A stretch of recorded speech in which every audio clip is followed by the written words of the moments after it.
Hello everyone and welcome back to my YouTube channel Code with Riya. So in today's video I'll be telling you about some of the very important exam tips that you can follow to ace your exams well. So without wasting time, let's start with today's video. So the first point is you have to make a study schedule. Make a study schedule. For example, your exams are starting in just 10 days and you have to revise your whole syllabus, and there are 5 subjects with 5 units each. So what you can do is on the very first day you can revise, for example, for one subject. Inside that one subject you can decide what are the topics that are need to be done on that day itself. For example, you are doing 4 units on that day and you are keeping 1 unit for some other day.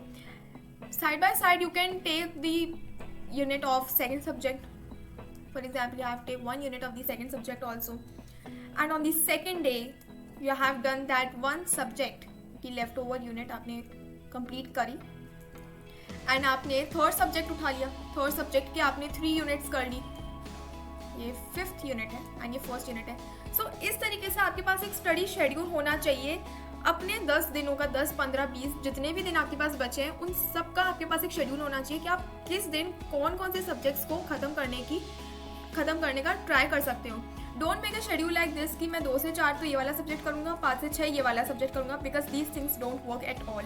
हो सकता है ये एक दिन में आपको अच्छा लगे कि हाँ चलो मेरा तो पूरा फॉलो हो रहा है, but in long term this is not going to help you.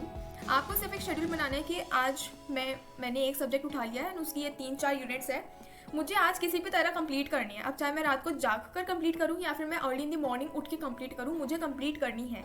ये आपका मोटिव होना चाहिए. Now let's move to the second one. The second part is very important. You need to prioritize topics. Make a list of the topics that are coming or that are continuously appearing in your previous year question papers. Previous year question papers आपने उठाए, आपको पूरी एक research करनी है. Research मतलब थोड़ा सा आपको ओवरव्यू लेना है. 4-5 साल पिछले 4-5 साल के आपको प्रीवियस क्वेश्चन पेपर्स उठाने हैं, देखने हैं कि कौन कौन से टॉपिक्स हैं जो कि हर साल रिपीट हो रहे हैं या फिर कम से कम 2 या 3 बार रिपीट हो रहे हैं. Make a list of those topics. List of topics बनाओ and start working on it.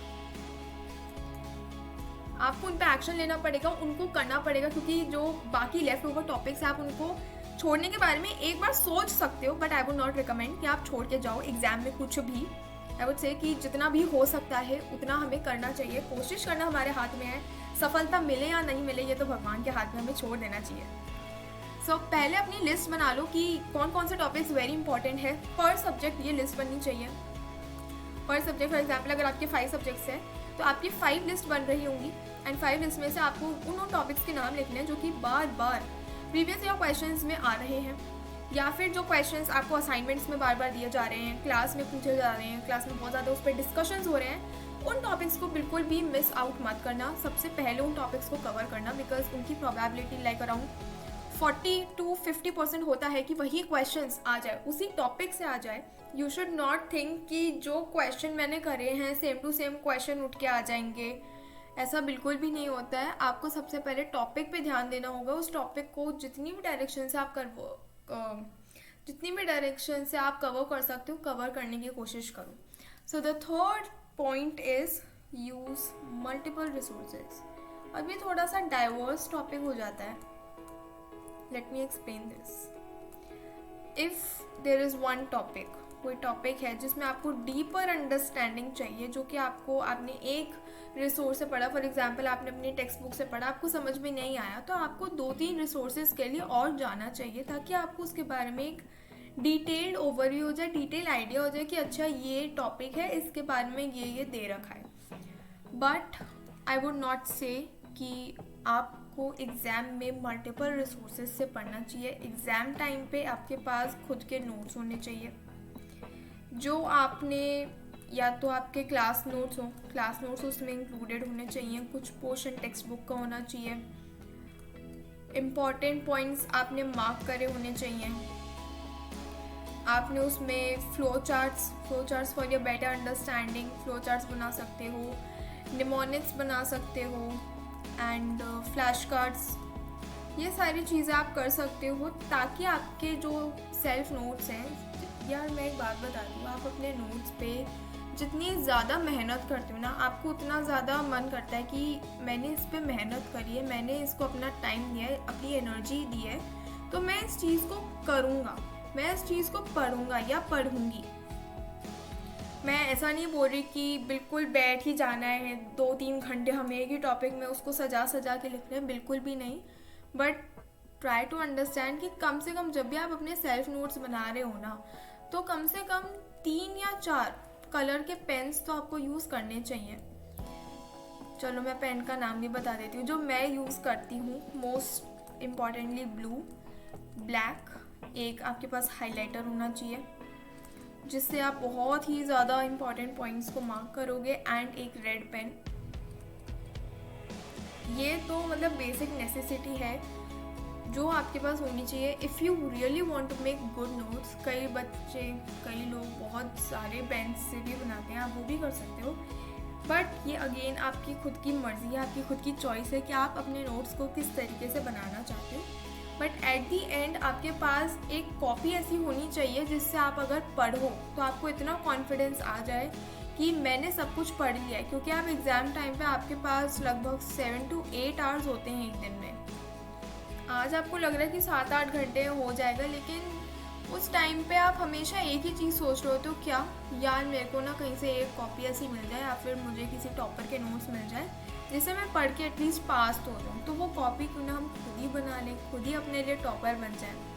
Okay, so now let's move to the 4th point, and 4th point is active learning पे ध्यान दें। एक्टिव लर्निंग मतलब सामने copy खुली है, सामने हमारी कॉपी खुली है पर हमारा ध्यान कहीं और ही है। हम पढ़ तो रहे हैं लेकिन हमको समझ नहीं आ रहा हम पढ़ क्या रहे हैं। तो ये ऐसी वाली पढ़ाई हमको नहीं करनी है, हमें ऐसी वाली पढ़ाई करनी है कि हमें याद हो चीज़ें। You have to memorise the things. Memorise करो, समझो टॉपिक्स को, क्योंकि if you are able to understand the particular topic तो आप एग्ज़ाम में अपने मर्जी से लिख सकते हो, एंड जितना आपने पढ़ा होगा ना आप उससे ज़्यादा ही लिख कर आओगे, ये गारंटी तो मैं दे सकती हूँ।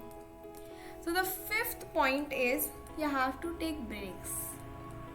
अब कई लोग क्या करते हैं ना कि 3 से 4 घंटे की सिटिंग लगा ली, अब भाई हम तो 4 घंटे क्या है ब्रेक लेंगे। तो ये इससे आपकी जो एफिशिएंसी है, जो आपका फोकस है वो डिक्रीज होता है। आप मैक्स टू मैक्स 1 या फिर 1.5 घंटा पढ़ लो, एंड उसके बाद you can take a break, short break of 5 to 10 minutes. 5 से 10 मिनट का ब्रेक काफ़ी होता है आपको फ्रेशन अप करने में, कहीं बाहर घूम कर आ गए, थोड़ा सा कुछ खा पी के आ गए, पानी पी लिया, तो इन सब चीज़ों से आप थोड़े से फ्रेशन अप हो जाते हैं। एंड हमको पढ़ाई के बीच में बहुत ज़्यादा लॉन्ग ब्रेक्स की ज़रूरत भी नहीं है, नहीं तो जो टॉपिक हम पढ़ रहे होंगे ना हम उसी से कट ऑफ हो जाएंगे, तो वो नहीं करना है। या फिर आप एक पोमोडोरो टेक्निक होती है, कौन सी टेक्निक होती है? पोमोडोरो टेक्निक होती है, जिसको आप फॉलो कर सकते हो एग्जाम टाइम पे। क्या टेक्निक होती है? That you have to do 25 minutes of focus.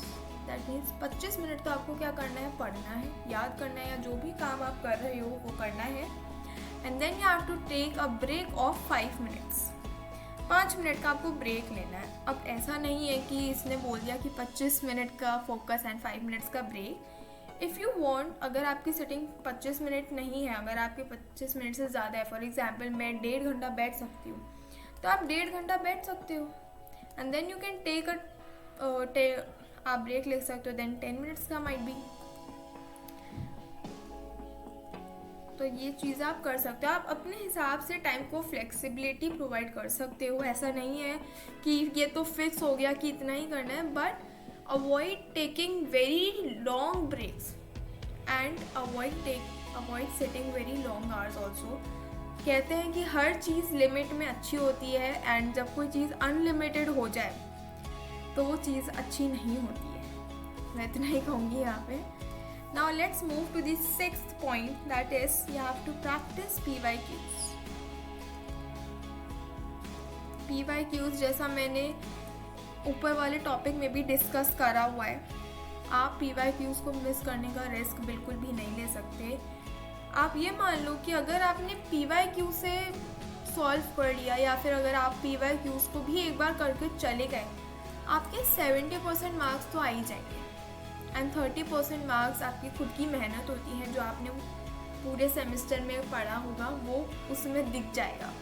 अगर आप PYQs भी करके जाते हो, अच्छे से करके जाते हो, तो भी 70 to 80% आपका आ जाएगा, क्योंकि मोस्ट ऑफ द टॉपिक्स वही घुमा फिरा कर आ जाते हैं, बस क्वेश्चन का फॉर्मेट अलग हो जाता है, क्वेश्चन की लैंग्वेज डिफरेंट हो जाती है, बस इतना ही फ़र्क आता है। सो PYQs को तो आपको प्रैक्टिस करना ही चाहिए। इनफैक्ट मैं बोलूँगी कि जब भी आप कोई भी टॉपिक पढ़ने के लिए बैठते हो, उसी के साथ उस सब्जेक्ट के PYQs निकालो एंड उसी में ढूंढो कि ये टॉपिक PYQ में है या नहीं, एंड देन अपने नोट्स में मार्क कर लो कि ये वाला जो क्वेश्चन है या फिर ये वाला जो टॉपिक है ये PYQs में आता है, ताकि आपको एग्ज़ाम टाइम पे ढूंढना नहीं पड़े कि PYQ में कौन से क्वेश्चंस, कौन से टॉपिक्स आ रहे हैं, कौन से नहीं आ रहे हैं। आपके पास सब कुछ एक जगह पे होगा।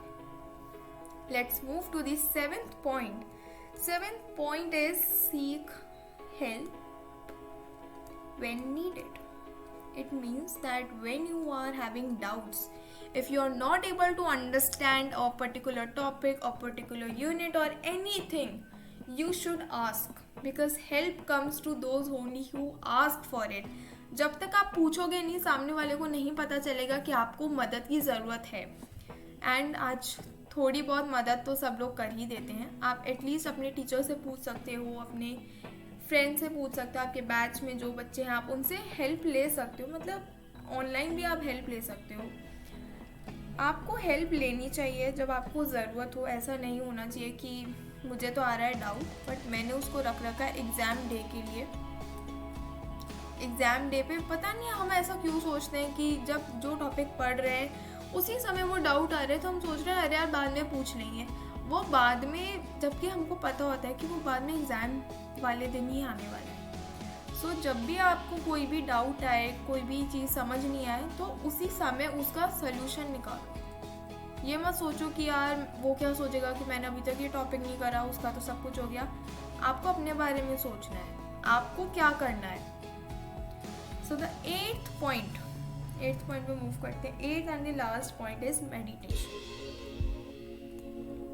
वैसे मेडिटेशन रोज़ ही करना चाहिए आपको, बट आई वुड से अगर आप एग्ज़ाम डेज में मेडिटेशन करते हो तो वो आपके फोकस को इंक्रीज़ करता है। अचानक से आपको फ़ायदा देखने को नहीं मिलता है इन सभी में। इनफैक्ट टाइम लगता है। मैंने आज आपको बता दिया। If you are able to note it down, please note it down. ये बहुत ज़्यादा इंपॉर्टेंट पॉइंट्स है।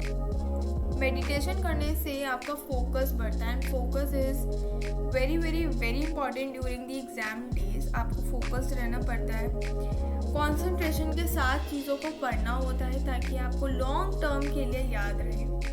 और अगर आप चीज़ों को रोज़ थोड़ा थोड़ा रिवाइज करते जाते हो तो आपको एग्ज़ाम टाइम पे इतना स्ट्रेस होता ही नहीं है। रेगुलर रहो, क्योंकि जो चीज़ें आप रोज़ करते रहते हो, जो टॉपिक्स आप पढ़ते रहोगे, ऐसा नहीं बोल रही कि दिन में 10-12 घंटे बस पढ़ते रहो। अगर आपकी आंखों के सामने से भी वो एक बार निकल रहा है ना, तो आपके दिमाग में है कि हाँ मुझे पता है इस टॉपिक के बारे में। So these were some of the 8 important tips that can help you ace with your exams. So all the best with your exams, and for more such informative videos, for more such informative informations, please subscribe my channel if you are new, and don't forget to hit the bell icon. Thanks for watching the video.